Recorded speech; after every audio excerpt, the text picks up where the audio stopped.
Am I pronouncing that right? You're so close. It's Odian Welch. Welch. Then in. Odian Welch is a driven, successful entrepreneur with a passion for human connection and has suffered from depression and anxiety all her life. She has recently begun sharing her story in order to reach out to others dealing with mental illness and fight the stigma that comes with those conditions. When she is not advocating for mental health or giving financial advice, she can be found curled up on her couch watching Disney movies. Breakthrough, a courageous true story of overcoming depression and anxiety, chronicles Odian's personal journey through her struggles with depression and anxiety and lists the resources that helped her come up with a coping strategy that allowed her to make it through the darkness. Odian's story is one of struggle, loss, and hardship, which she tells with vulnerability, strength, humor, and hope. Whether you are reading Breakthrough to understand your own depression or that of a loved one, Odian's journey will serve as an explanation and an inspiration. Let's all welcome Odian Welch.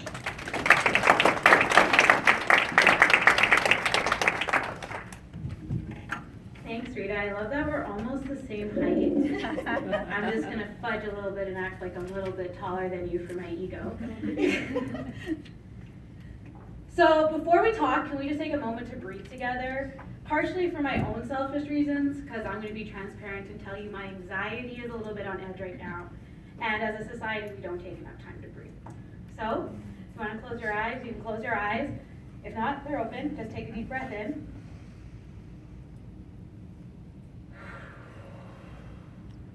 If you didn't let it out, please let it out.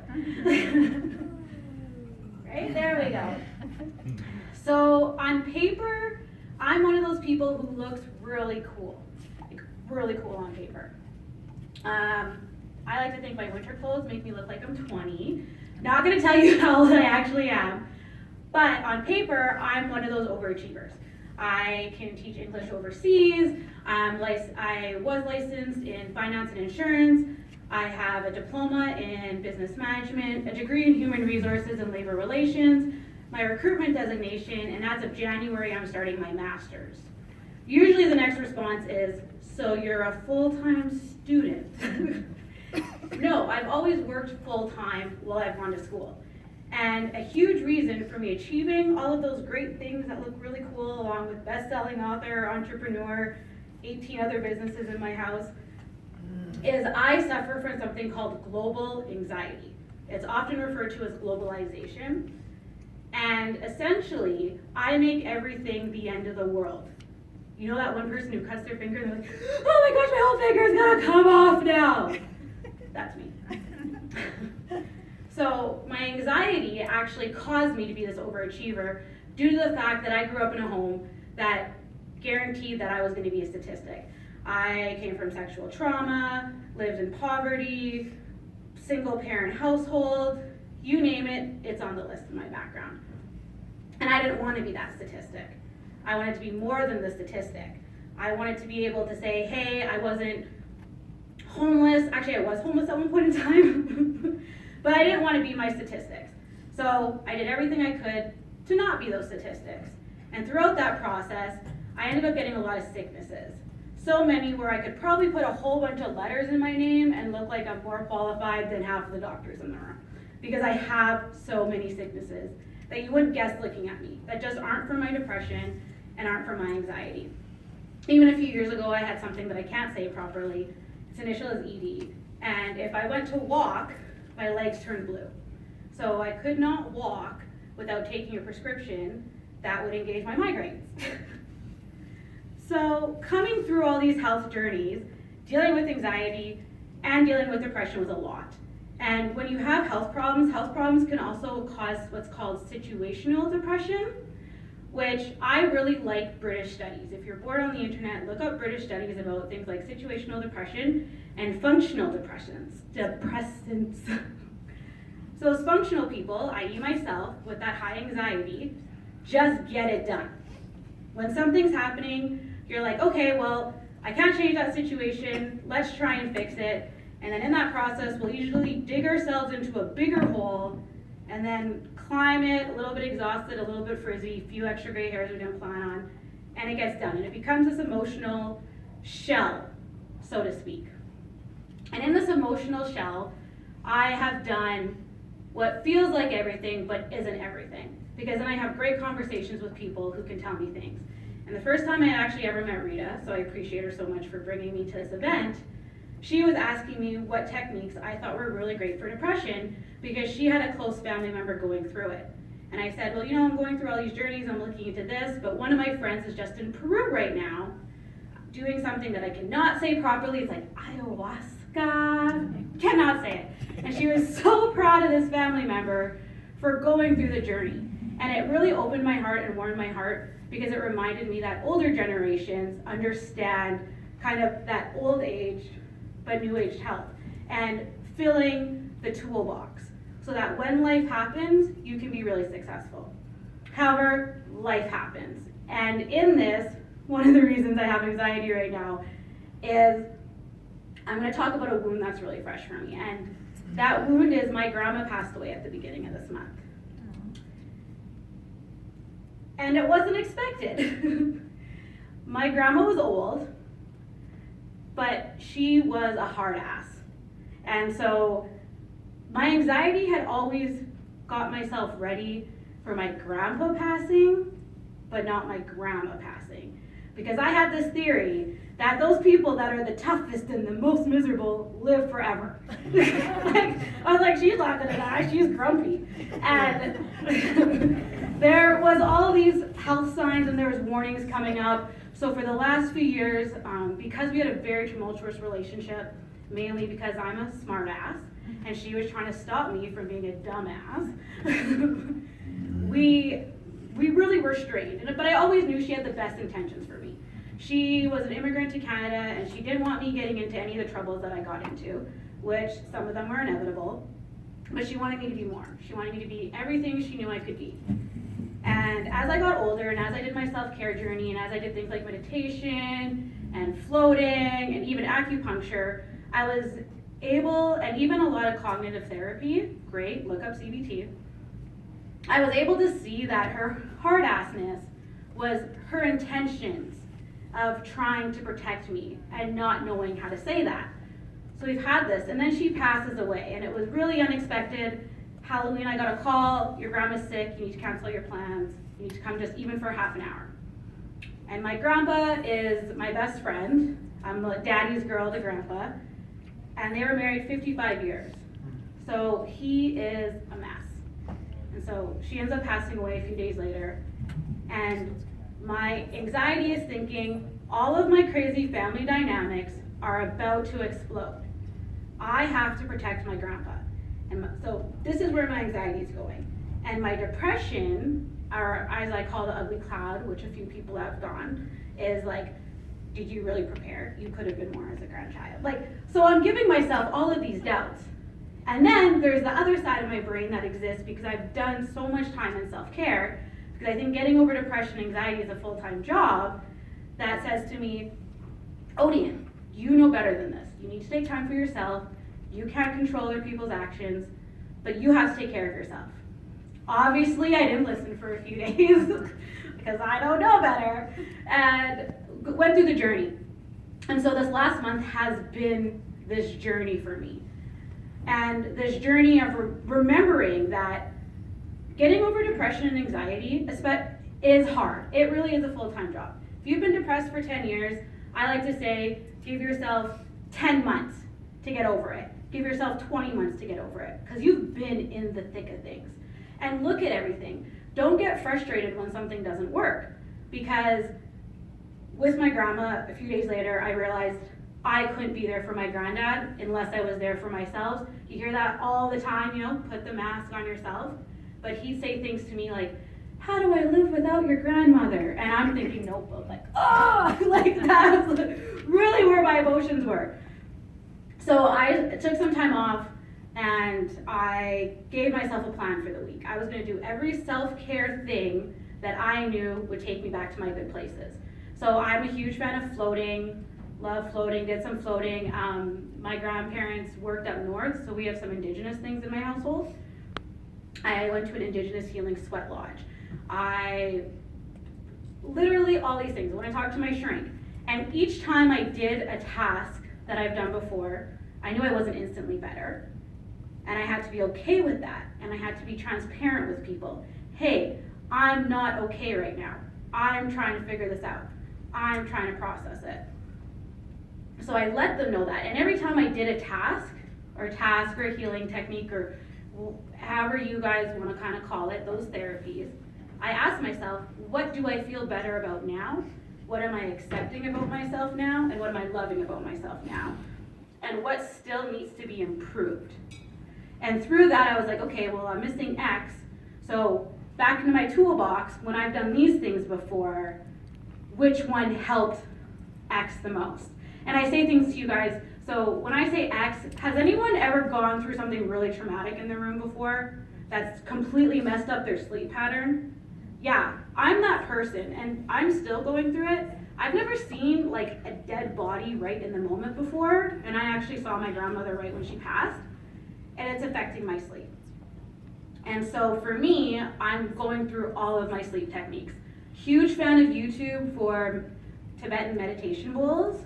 Great at helping me sleep hypnosis too, but my body is still processing what it's gone through.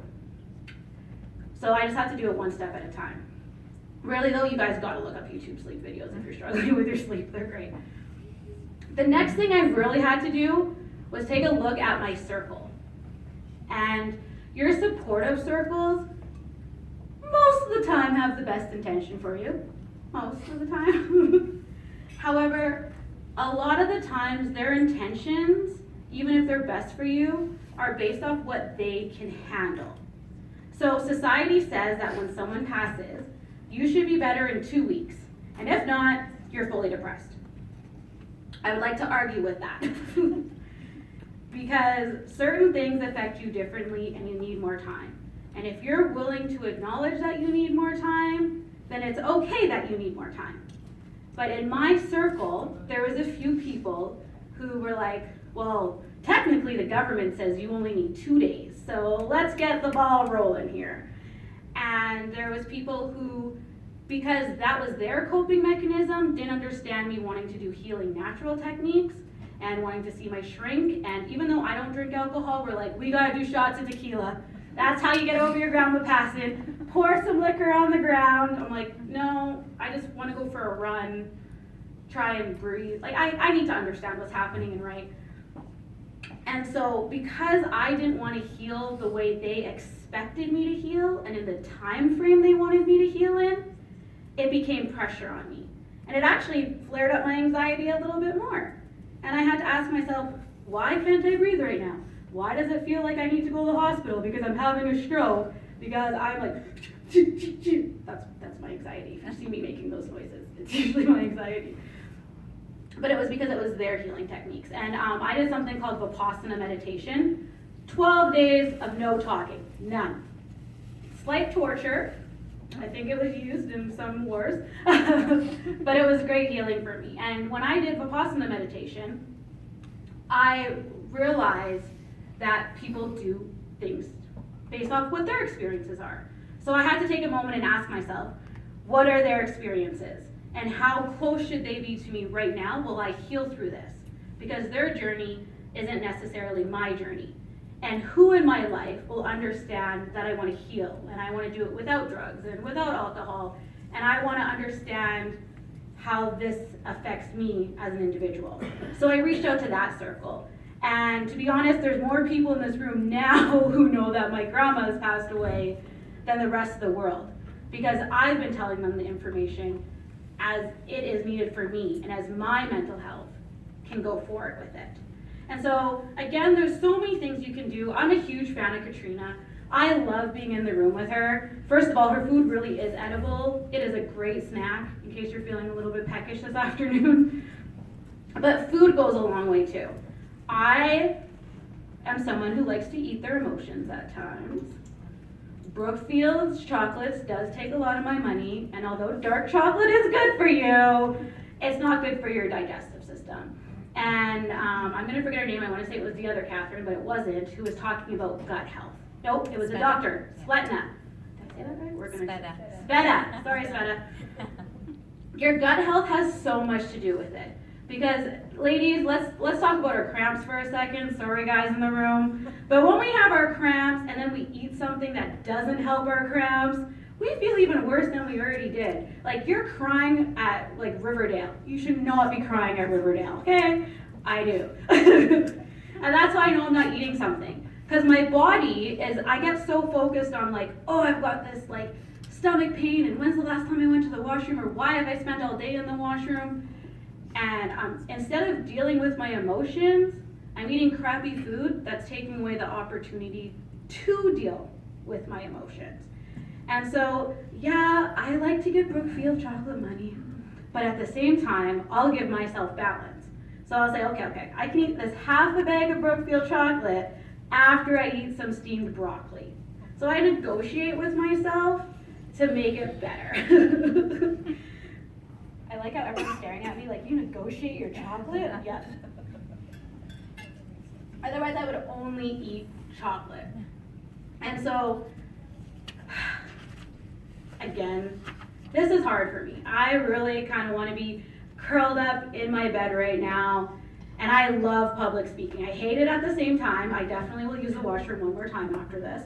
But I love getting to share my story. Because I think we feel like we feel like we're alone. And as women, we especially feel like we're alone because we gotta get it better. I'm really the coolest grandkid of them all. Like, there's no discussion about it. And so I feel like I need to be the cool grandkid. And that's okay for me to say no. And I'm really lucky that my granddad supports any decision I make. I could probably set the world on fire, and my granddad would say, she probably had a reason.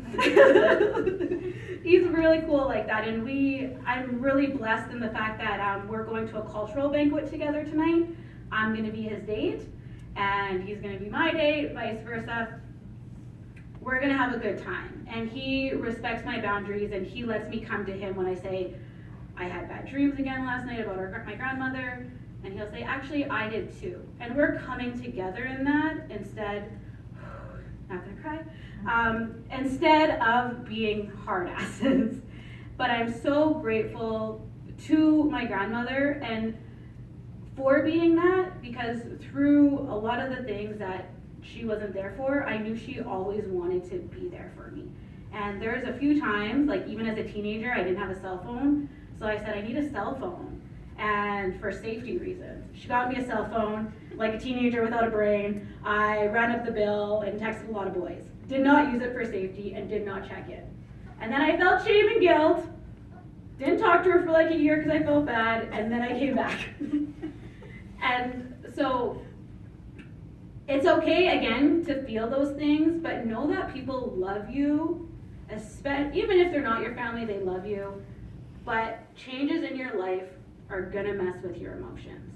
They are. There's just nothing you can do about it. I can feel like I'm the coolest thing since sliced bread, and something's gonna come along and make me a mush, like the water's gonna hit me.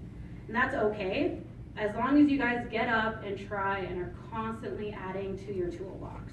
Because your toolbox is gonna save you when you least expect it. And reach out to all the resources that are available, and if it's a money situation, again, YouTube, Tibetan Bowls. I am just my name on all platforms of social media. So it's ODION, Welch, like the grape juice.